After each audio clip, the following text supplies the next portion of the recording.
नमस्कार, मैं शिवानी रतूड़ी लाइव में आपका स्वागत करती हूं। बिहार की सियासत एक बार फिर गरमाने लगी है और इस बार कमान खुद केंद्रीय गृह मंत्री और भारतीय जनता पार्टी के सबसे सशक्त रणनीतिकारों में शुमार अमित शाह ने संभाल ली है।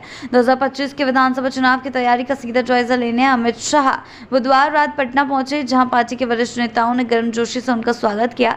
एयरपोर्ट से वे सीधे एक निजी होटल पहुंचे, जहां उन्होंने बिहार भाजपा के कोर ग्रुप के साथ चुनावी समीकरणों पर गहन विचार विमर्श किया। हालांकि ये बैठक अनौपचारिक थी, लेकिन इसके राजनीतिक मायने बेहद अहम माने जा रहे हैं। रात्रि विश्राम के बाद शाह का गुरुवार का दिन पूरी तरह चुनावी रणनीति और संगठन की सर्जरी को समर्पित है। सुबह 10 बजे वे रोहतास जिले के डेहरी रवाना हुए, जहां जक्खी बिगहा स्थित engineer Lallan Singh sports club में आयोजित बैठक में उन्होंने मगध और शाहबाद क्षेत्रों के भाजपा नेताओं के साथ सीधी बातचीत की। इस बैठक में क्षेत्र के सांसद, पूर्व सांसद, विधायक, पूर्व विधायक, जिलाध्यक्ष, मंडल अध्यक्ष और तमाम प्रमुख कार्यकर्ता शामिल हुए। शाह ने इन सभी को आगामी चुनाव में जीत का रोड मैप थमाया और हर स्तर पर बूथ मैनेजमेंट से लेकर माइक्रो रणनीति तक विस्तार से चर्चा की।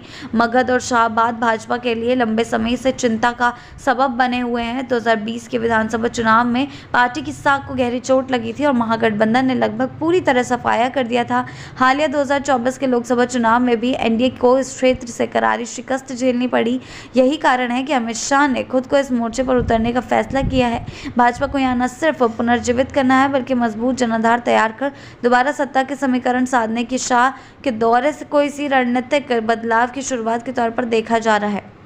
जी हाँ, आपको बता दें, डेहरी की बैठक में न सिर्फ पुराने आंकड़ों की समीक्षा हुई, बल्कि संगठनात्मक ढांचे की कमियां, स्थानीय नेतृत्व की सक्रियता, जमीनी कार्यकर्ताओं का मनोबल, जातीय समीकरण, सामाजिक समीपता और विपक्ष की रणनीति, हर पहलू पर विस्तार से चर्चा की गई। अमित शाह ने साफ कर दिया कि 2025 की लड़ाई केवल आंकड़ों की नहीं, अपील और आक्रामक रणनीति की होगी। कार्यकर्ताओं से उन्होंने स्पष्ट कहा कि अगर जीत चाहिए तो बूथ ही असली युद्ध क्षेत्र होगा।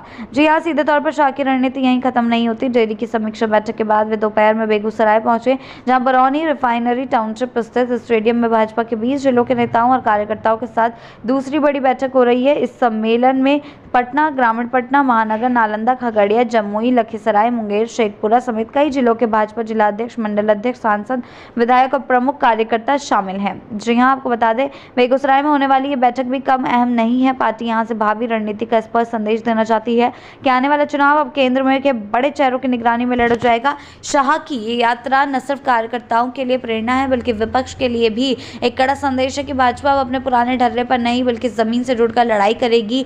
देखना ही होगा कि महागठबंधन उनको कैसे टक्कर दे पाता है। केंद्रीय नेतृत्व ने साफ कर दिया है कि अब कोई भी क्षेत्र कमजोर कड़ी नहीं रहेगा। शाह ने नेतृत्व, संगठन, कार्यकर्ता और रणनीति चारों स्तंभों को एक मंच पर लाकर चुनावी युद्ध की घोषणा कर दी है। पटना से डेहरी और फिर बेगूसराय तक शाह की यात्रा केवल दौरा नहीं, बल्कि चुनाव पूर्व भाजपा का सबसे बड़ा पॉलिटिकल पावर शो है। आगे क्या कुछ होता है देखने वाली बात होगी।